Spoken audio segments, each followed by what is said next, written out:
To become a millionaire, I wake up every day at 4 a.m.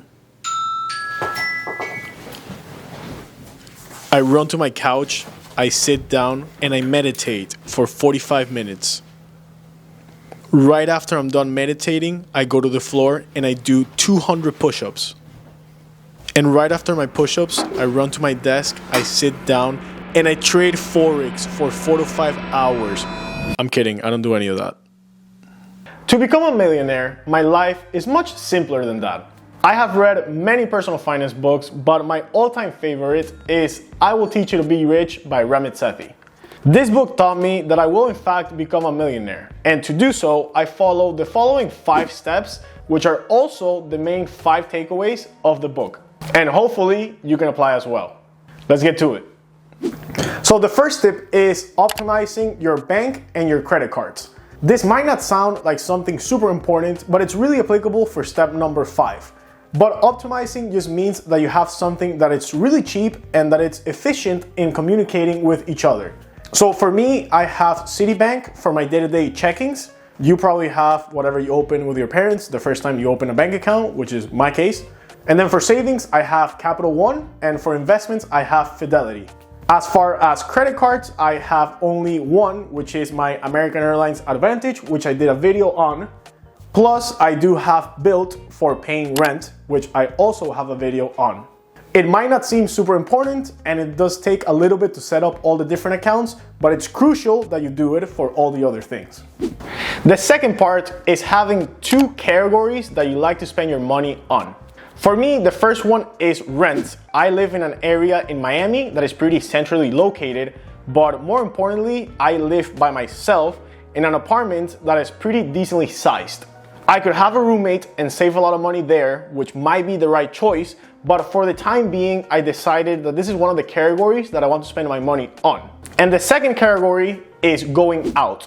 I don't go out that much, but going out by itself is really expensive. So if I want to go out, which I do, I decide to not eat out, for example. So rent and going out are the 2 things that I like to spend my money on. But what about you? What are your 2 things? And once you figure that out, you go to the next part, which is save mercilessly on every other aspect of your life. I drive a car that is 10 years old and paid for. I work out at a gym that is part of a public park. I do my grocery shopping at Costco instead of Publix. I rarely eat out, and I meal prep all my meals so I never have to Uber Eats. I do all these things because I choose to spend my money on the 2 categories that I already mentioned. So it's not about the old car, it's not about the meal prepping. If you want to drive a Porsche and do Uber Eats every single day, that's fine. You just have to make that decision and just save mercilessly on everything else. Now, the fourth one, it's probably the most random, but it's books.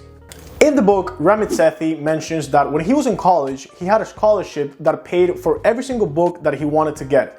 After graduating, he realized how valuable that was, and he just implemented the same rule going forward. He didn't worry about the price of any book. If he wanted to get it, he would just get it. Now, for me, I consider myself a little bit of a minimalist. I don't like getting a bunch of stuff, but with books, it's a place where I make the exception. It doesn't matter what book it is, it doesn't matter the price. If I have a book and I want it, I'm just gonna buy it regardless of how much it costs. Obviously, buying a bunch of books doesn't mean I'm gonna become a millionaire, but I do think it's gonna help me in my success in the long term. So I never worry about a price. If I have a book and I wanna buy it, I just do it. And tip number 5, and the most important, is automation, or as a lot of people call it, make money while you sleep. My main takeaway of this book is just automating your finances, which means that you have a structure where without moving a finger, everything works for your benefit. I did a video, which you should definitely check it out, where I show how my savings are automated and how my investing is automated as well. So every single month, I'm putting money away for savings and I'm also investing money in the stock market. So that's really my main path for becoming a millionaire. When I'm cleaning my house, I'm compounding and I'm making money. When I'm working out, I'm compounding and I'm making money. When I'm sleeping, I'm compounding and I'm making money. When I'm at work focusing on making money, I'm also compounding and making money. When I'm making this video, I'm compounding and I'm making money. And that's the main point, and that's the main path that will make me become a millionaire. The issue with becoming a millionaire is that everyone wants it ASAP and everyone wants it now. In reality, the sure way, the sure path to getting to become a millionaire takes a lot of time, patience, and consistency. The issue is that we have Instagram and we have TikTok where people sell these things that tell you that you can become a millionaire as soon as possible.